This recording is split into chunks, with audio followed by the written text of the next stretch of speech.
It seems that Miami has the state of Texas's number. Not only did they beat Houston, they also beat the team in Austin. And now they're faced in the Final Four against a really good UConn team. We'll talk about the men's side of things as well as all of the kerfuffle around men's ACC basketball and why maybe they're not getting enough love and what Jim Phillips thinks they need to do. We'll preview Virginia Tech winning tonight against our good friends at Ohio State. I think the Hokies got it. Let's talk about it on today's show. You are Locked On ACC, your daily podcast on the Atlantic Coast Conference. Part of the Locked On Podcast Network, your team every day.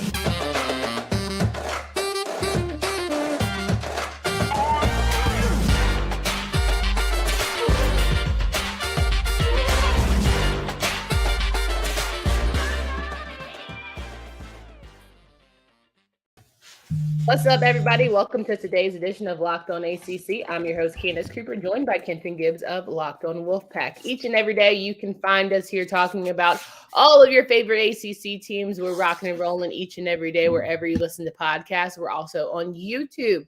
So make sure you subscribe to that channel. We are so close to 1K, it hurts. Just make sure you share it with your friends that they need to get in on this action. And so today, our friends are still rocking and rolling from the ACC side. We've got a lot of good teams left here playing for a chance to be national champions. So we'll talk about them. We'll recap Miami, talk about the women, and then preview tonight's game for Virginia Tech, as well as sprinkle a little Jim Phillips in this bad boy because he clearly has a lot of feelings and ways about what's going down here for the group. Kenton, how are you feeling? I'm great as always. I have no complaints really. This is it's a very interesting tournament that we're seeing come to a run, and Phillips getting a little spicy here. So I'm here for spicy Phillips always. 1,000%. So let's talk about the fact that Isaiah Wong said when he faces off against teams in the ACC, he is preparing himself for what is this high octane energy of an NCAA tournament. And they needed just that. When they face off against Houston, many had counted them out, including maybe Kenton Gibbs here.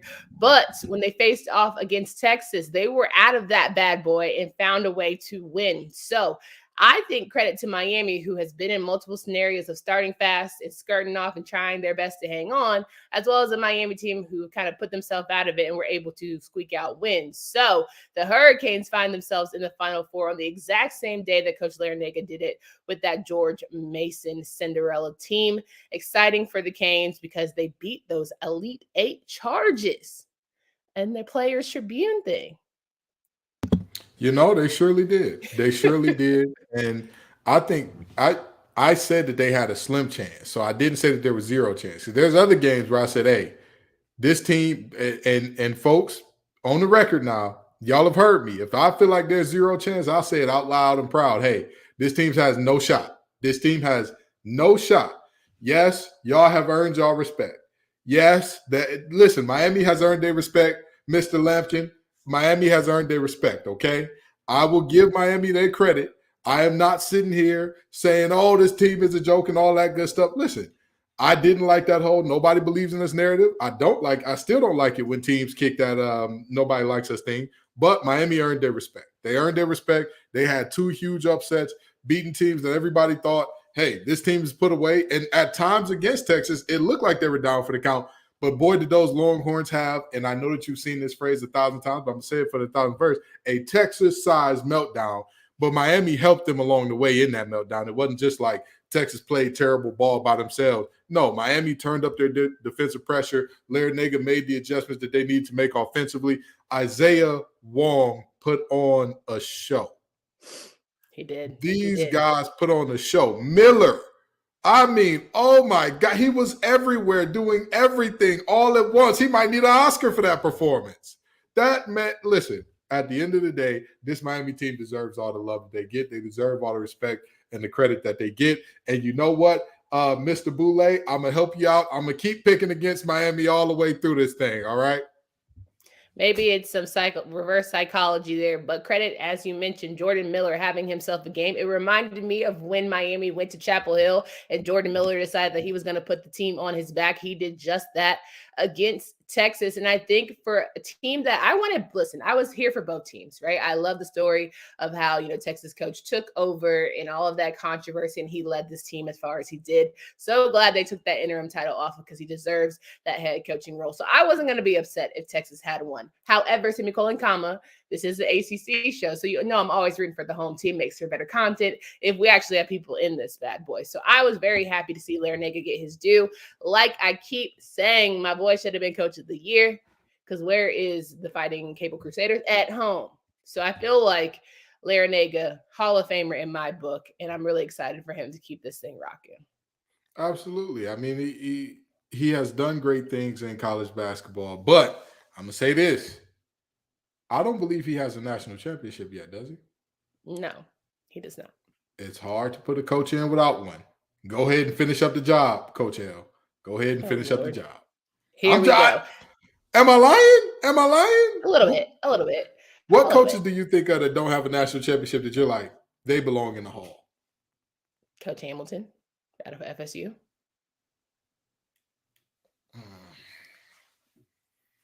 Wow. He would have got a championship had they not had, this whole pandemic thing, but we don't have to talk about it today. We know we have a lot of Miami fans listening. We'd all be drunk. If Ifs was fifth, we would all be drunk as a scum. Getting back to this game, minimal bench help, but it was the strength of this starting five. It was Omier, it was Poplar, it was Pack, it was Wong, it was Miller. Everyone doing their part, right? Even Joseph had flashing moments of being that guy. Got to make those free throws, but he would want that in the next round of this. But I still think that Miami has a great shot. Now, we talk about Miami facing off against a UConn team. This Miami team has put themselves in a good position. UConn has been playing some elite, old school Big East basketball. Can the Canes get the job done against a national championship game? I'm going to keep picking against the Canes. I'm going to keep doing it because, again, y'all want me to not pick with the Canes. Hey, I understand. I'm with you. UConn is going to get the job done. Just to help out the Canes a little bit more, UConn is going to get the job done. They're going to whoop the wheels off them. They're going to have a similar situation to Texas, but they're going to close the door when they get them down. Are you happy now, Miami fans? Are you happy? No, but seriously, I do think that this game is setting up to be a really good one. Like they say about boxing, it's not just that the fighters make the fights, it's the styles that make the fights. And in this game, you're looking at a very similar situation. And like you said, good old-fashioned Big East basketball. I mean, this UConn team is one that they play together. They play tough. UConn being relevant again is good for college basketball and all that. But again, them playing the way that they are with I don't want to butcher this young man's name, but Adama Sanago doing what he's done on the inside and kind of running things through him a little bit. That is a team that, I mean, it's a situation where that front line is going to create problems for Omier, but can their guards keep up with Wong? Do they have anybody on the wing that's ready for Miller? I'm not gonna lie to you and say I know that they do for a fact. So, I mean, while I again, the Miami fans asked me to pick against them, so I'm gonna abide and keep picking against them. But I think that this is gonna be a great matchup.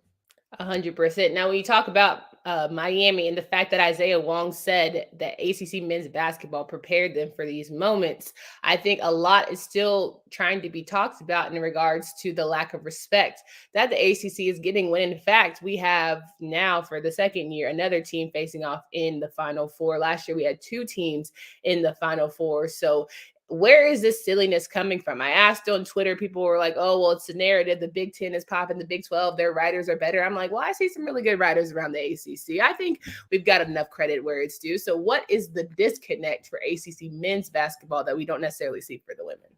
You don't want me to say it, but I'm going to say it. I'm going to say it. In terms of the people who cover this conference, by and large, very unserious crew. A very, very unserious crew. And when that happens, you have to be light years better than everybody else. Because ACC women's basketball, there is not a measure or metric that you can use to say that these other conferences are even near in the same stratosphere. The only one that has an argument is the SEC.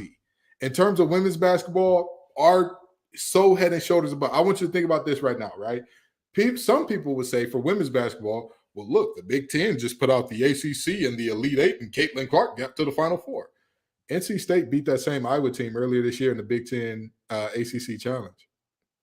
So are you saying that nobody has put that, like, brought that up well enough for people to be like, oh, see, like, ACC is still the more elite conference? Well, what I'm saying is, in terms of like, again, women's, you cannot deny it because they're so far ahead of everybody else. Like, there's the SEC, ACC, and everybody else. If you made the argument that your conference is in there with the ACC or in the SEC, you would be destroyed immediately. On the men's side, again, I don't get it because we won the ACC Big Ten Challenge on the men's side, correct?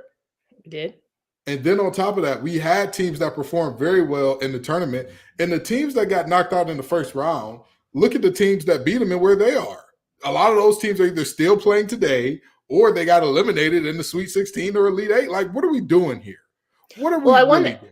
I want to get your thoughts around the ACC in regards to whether or not, because Duke and North Carolina are not of the creme de la creme right now, that's why there's been lazy reporting. We don't get the same type of love. We'll talk about it here in just a second, but the Built March Madness bracket is still here. So go to builtmarchmadness.com to vote for your favorites. When you vote for your favorite bar or pup, you will be entered into a drawing where 50 lucky Locked On listeners will get a free box of Built. Not only that, but one Locked On fan will get a 12-month subscription to Built, have Built's best bars or puffs delivered monthly straight to their door. What makes Built bars and puffs so good? Well, for starters, they are all high in protein, low in sugar, and 100% covered in real chocolate. Run to builtmarchmadness.com right now to vote for your favorite bar or puff and pick up a box while you're there. You can vote every day in March, so hop in and support your pick. We are winding down this month of March. Has been madness, but the ACC is still holding strong, and yet it seems as if North Carolina and Duke are not in the conversation. People don't feel the same love for the ACC. So is it on the fault of the people who cover this conference for not giving us the same love for the other programs that float around this bad boy? I'm going to make a hot take that a lot of people are not going to like, but it needs to be said. There was a reason that not a single number one seeded team made it to the Elite Eight this year. I am sorry to tell you, it's not just the folks who cover the ACC. There's a lot of laziness going around with the folks who are making a lot of decisions in regards for college basketball and who are talking about college basketball a lot. It's easy and it's lazy to say Duke and UNC are bad, therefore this conference is bad.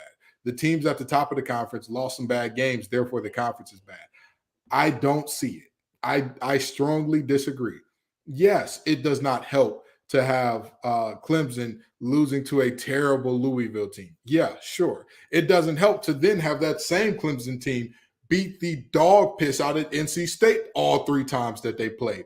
Yeah, it doesn't help. It doesn't help that we've seen the first ever preseason number one not make the tournament when the field was expanded to 68. It doesn't help. But the reality is what it is. And if you look at the teams as individuals, top to bottom, the teams that we felt like, hey, they're good enough to get into the tournament but just missed out, I don't see how you can say, well, we are definitively as a conference much worse than all these other conferences. Like, I don't buy it.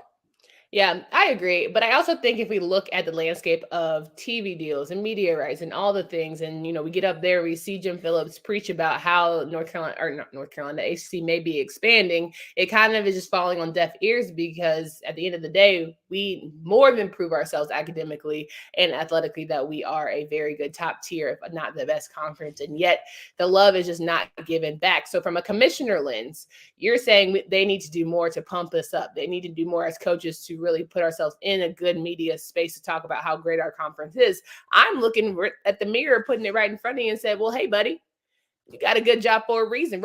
Roger Goodell knows how to put that NFL on the map. Okay. And it shouldn't be not a single. If I was him, the first thing I would have did was say, none of y'all are allowed to make deals with Bally. None of you. None of you. All of your games. Yeah, go ahead. All of your games are going to be played in places where people are going to watch.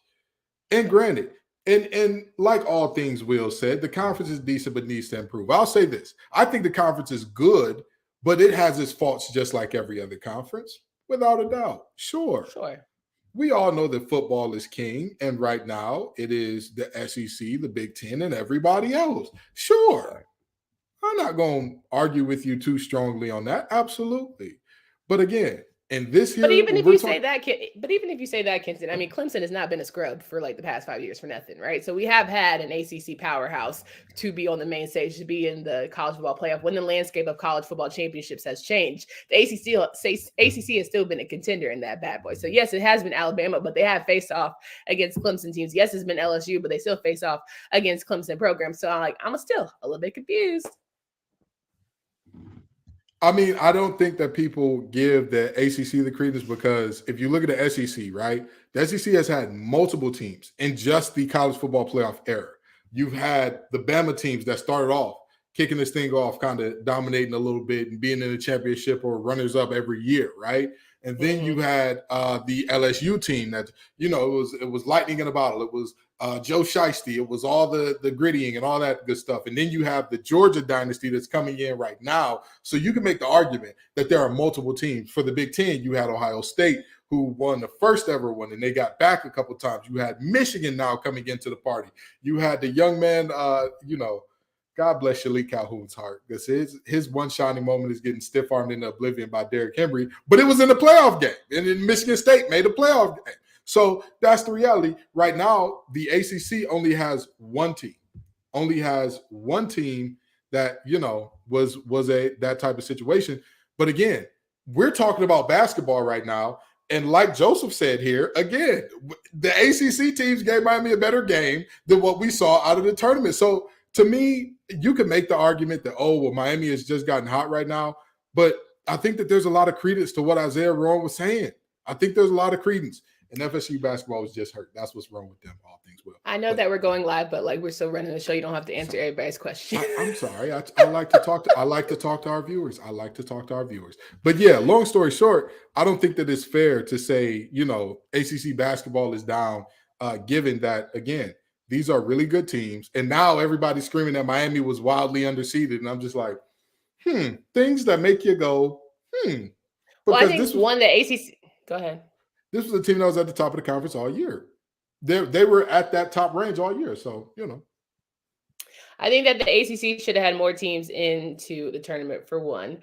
I definitely think that when it comes to men's basketball, there's been this slight that I'm still not understanding, because North Carolina was in the championship game. We saw one of the greatest, battles in the Final Four in the history of college basketball. You can't draw it up better than Duke and UNC in Coach K's final year. Like, what more do you want from the conference besides giving you the mecca of all meccas? Unless they had played in the national championship game, I don't think you could write a better script. And we all talk about script.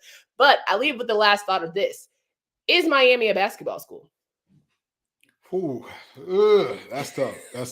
I'll tell you this. If, and this is not a very big if, but if Miami does not in football see a market improvement next year, and Miami's basketball team holds somewhere near this next year as well, yeah, they're a basketball school at that point.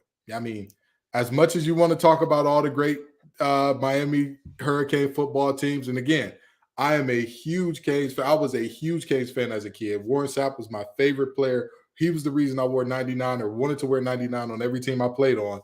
But again, if you see a prolonged period of Elite Eight, Final Four, back to this Elite Eight, Sweet 16 territory, and your football team is not making bowl games back to back to back, hey, listen, in the words of Andre 3000, you're only funky as your last cut. I mean, Miami always asks, are they back? But I mean, it clearly for basketball, since they're here. They're here and not going anywhere. They're showing their consistency. Larranaga's not going until he want to go. So I'm just saying, you look at Coach Meyer and the girls over there on the women's side, they're looking pretty good as well. So it could be something to consider. That's all that we want to say. But while we do know that the NCAA tournament is still abreast, we still want to have a great opportunity for you to get some betting action in. It's strongly suggested that you hit up our friends FanDuel, the number one sports book in America. FanDuel is giving new customers a no sweat first bet up to $1,000. That's $1,000 back in bonus bets if your first bet doesn't win. Just go to FanDuel.com/locked on and sign up today to claim your no sweat first bet. Then you can wager on everything from money line to point spreads on which team will be cutting down the net. all on an app that's safe, secure, and super easy to use. Don't miss your shot at a no-sweat first bet up to $1,000 when you join FanDuel today. Just go to FanDuel.com/locked-on to sign up. Make every moment more with FanDuel. So wrapping up the show here, we're talking through some really good games. We know that Miami has a chance to go to a chance to go to the national championship, but they have a chance to do it by beating UConn. On the women's side, we'd be remiss if we didn't give a brief recap of all the things that are happening there. So as we had talked through, okay, Miami was supposed to beat Indiana together. Then they were going to beat the other teams together. It didn't quite happen for the ladies. They unfortunately were taken down on Sunday as they were beaten by LSU, Angel Reese and the girls, which I still think Reese is overrated, but that's another story for another day, as well as Coach Mulkey. LSU is going to the Final Four, as well as Iowa, who beat our Louisville team. Louisville had a good run, but Caitlyn Clark liked it. Ain't going to hold you. She really liked that. Mm-hmm. Yeah, I mean, at the end of the day, Caitlyn Clark I say this with all due respect to Pistol Pete and guys of his like. She is the most dominant offensive force that college basketball has ever seen. Ever. First ever 40-point triple-double in an NCAA tournament game. I mean, don't get me wrong. Her bigs were finishing. I believe it's I don't know how to pronounce the big's name, but it's very Italian. I wish I was better at pronouncing her name, but long story short, Caitlyn Clark had her bigs finishing well and all that because she was giving them amazing passes to put them in position to finish.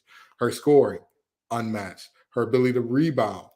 With that scoring and assisting, I mean, again, I know that that's not going to make everybody happy.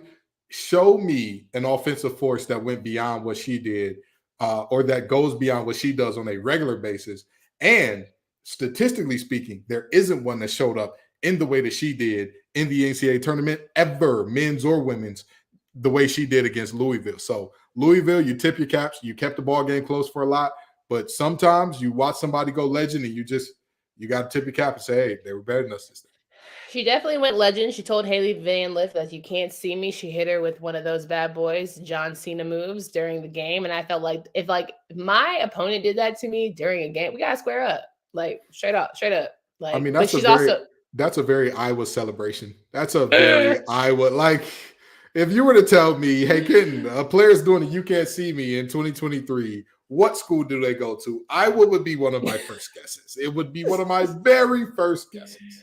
Yeah, 100%. But we do have another number one seed who is getting ready to face off in a really good way. Virginia Tech takes on Ohio State tonight at 9 p.m. If you're staying up for the late night matchup, the Buckeyes and the Hokies are trying to get that last spot in the Final Four. I really do think that the Hokies have looked so good. They have been tested, sure, but it hasn't been much, right? Of course, other teams got to score, but the Hokies been looking great. Absolutely. I mean, at the end of the day, this is two really, really good teams. This is two teams that you look at and you say to yourself, something's got to give. Somebody has to be the winner in this game. And I'll tell you this. The thing that I find so interesting about this game is the fact that depth-wise, Virginia Tech is not known for having a very deep bench and all that. However, Ohio State is missing some of their best players who got hurt earlier in the season as well. And so for Ohio State to battle through that adversity and be who they are now and be in this position, great for them, but you still got to have an answer for Elizabeth Kitley. And if you find a way to get an answer for her, you still got to come with an answer for Georgia Amore. And if you find a way to answer Kitley and Amore, Soleil could give you something on the back end to say, hey, I'm still in the building too. So Greg with 3 Gs could give you something. Hey, I'm telling you now, there's plenty of players on this team that, this team, I believe, has reached that maturity because before, if you stopped Kitley, you stopped this team. And that was, they were cooked. They have reached the point now to where even if you find a way to suffocate her, the efforts that it takes to suffocate her is going to leave one of those perimeter players who can absolutely do it open. Yeah, and I think it's also a nod to Coach Brooks and what he has done with this program and really has, changed the ways of it and built it in a sense of making them a early powerhouse. And so it'll be interesting to see how they make a game plan for a really scrappy Ohio State team. We saw them take on North Carolina in this tournament. They are a no-quit program. They can be down, they can be up, but they never, ever lose their cool. So it'll be unique to see if Virginia Tech can be tested and, still endure and end up beating the Buckeyes when it's all said and done. So again, 9 p.m., that'll be the game. As we wrap up the show here today, again, I say the ACC, for whatever reason, is getting hating on. It's silly, but it's true. It's happening as plain as day. So if you have thoughts as to why it could be, we would love to hear from you. Drop it down as we are live right now. We'll answer those questions. But from a sense of looking into way too early next season, if we get less than 5 teams in the NCAA tournament, something's up. Something's up. Somebody's losing the paperwork. The gig is up. The jig is up. I mean, I'll say this. I don't want to project for next season because there's a lot of teams that we don't know. There's a ton of answers there's a ton of questions that remain unanswered for a lot of teams. There's a lot of teams in the other conferences that have embarrassed each other. So I just feel like at this point, we need to have like a guaranteed 7. I mean, here's the thing. If they go out and earn the 7, give them the 7. If they go they out earned and it this year, in my opinion. They earned it. But that's the thing. You can't go by last year's. I don't think Louisville will have. I don't think Louisville will have a terrible season like they did. There's no statistical way that them jokers can only win 4 to 5 games. Let me ask you this: coming into this season, was there a statistical way that we would have predicted Louisville to be this bad? No, you didn't know, but I would hope after 1 year of it being crap, you could figure out a way, a will and a way. Hopefully, but again, but there's not a part of the Ken Palm craziness, and they weren't, in the net rankings of being a really good team, and yet somehow, some way, they figured it out. Fun fact about the Ken Palm rankings: normally, every year, the team that wins the national championship is like one of the most efficient. I want to say either 25 or 50 in top efficiency. None of those teams are left. None. So this is the year for the first time in quite some time. I want to say this will be the second time in the last 15 years that the national champion will not be that highly ranked according to Ken Palm, which again. So Jim Phillips said we're thinking too hard about the numbers and not using our eyeballs, which that's just the premise of the show here. We use our eyeballs all the time, but good point here from Mr. Wade. I think that people are saying that because we lack consistency that the other conferences either have, or we are doing the loud things quietly and not with enough conviction. I agree. Again, our media deals are not good. The grant of rights was great. Good job, Phillips. Way to do that. But then you use that. He didn't do that. Don't put that on him. That was Swafford. Oh, I'm sorry. Great job, Swafford. But then you look at some of the things that have been done in terms of, again, individual teams' media rights have been done crazily. Like there should just be like certain networks none of y'all should be on. Like, why are y'all on the network that's going bankrupt? What are you doing? What are we doing here? Lack of research, you know what I'm saying? Not strong in terms of their financial commitments, all the things. I'm going to tell you this. The same way that we are seeing the results of certain other sectors not doing stress tests, we are seeing the same thing of that in media. There should be something for all these teams to say, listen, before you sign a media deal with somebody, they need to pass a financial stress test to know that this media company is not going to go under in the next 2 to 3 years or well before y'all deal is up, because then that leaves you without a home, which means you're going to have to go somewhere on the cheap because this place is now done and y'all signed a media deal with it. Well, like Phillips said, there's always ongoing conversations. So we could find a West Virginia or a UConn in this bad boy next season. You never know, because that football program at UConn is on the rise. Basketball program made the Final Four, could make they did make, yes, they Final did make Four. The Final Four. Yeah, so it's like there's a lot of good things happening for the Big East that maybe we could just poach another team, you know? I mean, listen, I'll tell you that I believe in football. They're in what, the American, or are they an independent? It's one of those two. I think they're in the American. Okay. Either way, I mean, I don't think they'd be very upset to come get some ACC money. The question would be, can UConn draw the crowds and whatnot, which I'm not going to speak on. No. Okay. Well, what it boils down to is Jim needs to be on the phone calling Notre Dame, figuring out how he can get into that conversation. And you know what they're going to do? They're going to tell him the numbers that NBC is giving them. They're going to laugh, And then he's gonna laugh and say, "Let's give me a discount."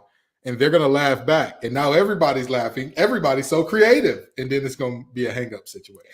I really think Phillips is going to the Big Ten. Something in my spirit say he ain't gonna be at ACC long. I mean, I wouldn't be too surprised, but Yeah. there's. Did you know that his son is the kid that does the crying meme? Do you know that that's his kid from I had no clue, but good for him. Good for him. Oh. That's his kid. That's hilarious. That's very strange. That's very strange. But I digress. Someone said, "Go Hokies," and it's all about the U. Both teams, again, are still fighting for opportunity to be national champions. It's nice to see that we've got several programs still in this bad boy because all in all, I think we're the superior conference. It's, bar none. I'm clearly rooting for everybody ACC here, and I think that there's a good opportunity for things to happen. So my guy, Mike Jeezy, said he guarantees a dubs going for the Miami Hurricanes. We'll see. Crazier things have happened, but Larranaga and the boys look great. My coach of the year, personally. Can I ask you a question? If they win the national championship, are they a basketball school to you at that point? If the U wins a national championship, are they a basketball school to you? Coach Larranaga would be a Hall of Fame winning coach who happened to take a Miami program to that bad boy.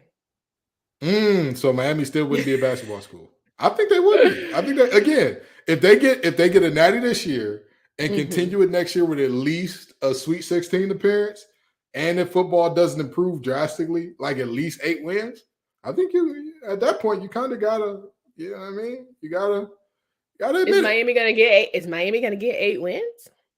Again, if the basketball way team too early football talk. Way too early football talk. I'm just saying, if the basketball team goes to Sweet 16 again, right? They win the natty this year, Sweet 16 next year. Football wins 7 games, maybe less next year. Listen. The legends were legending, right? But it's still hard to, hey, if football the early 2000s were a good little bit ago. Oh, those teams were menaces. They were menaces. They were amazing to watch. But again, with all that said, those guys are all retired now. None of them are even in the NFL anymore, with all due respect. A few of them have made the Hall of Fame. Many of them made Pro Bowls, all that good stuff. Hey, no doubt about it. However, again, it's only so long you can live off the ghosts of the past. You got to talk about who's walking in that door and who ain't. And who ain't don't matter at that point. That's very fair. Well, we'll replay this show for you guys, so feel free to put all your comments in this bad boy. It'll be premiering at 5:31 to give you an early taste, so make sure you check it out. Subscribe to the YouTube channel. We are so close to 1,000. It's hurting me. But if you want to hear full college basketball conversation, you want to find out about Florida Atlantic, you want to find out about UConn, you want to find out about Miami, or you want to find out about any of the women's hoop sides, please check out Locked On College Basketball with Isaac and the boys. They make sure they get you covered from an entire landscape. So they'll talk about it there. For Candace Cooper and Kenton Gibbs, we hope you have a great rest of your day. Until next time.